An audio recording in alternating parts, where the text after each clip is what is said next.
रकद छोड़ तो नहीं देगा मने तू, मेरी बाह में बस बार राखिए। लव मैरिज करांगे कोर्ट में, मेरी में बस आ राखिए।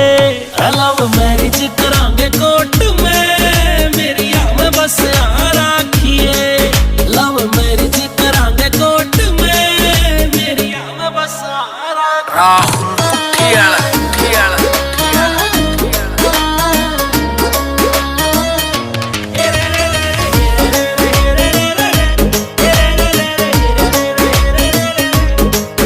हर जन्म में तू मेरा मैं तेरी हूँ, उस राम ते दुआया करूँ। रखत दर का कदम रे तू पछत जा, फिर मर जो या मार दो।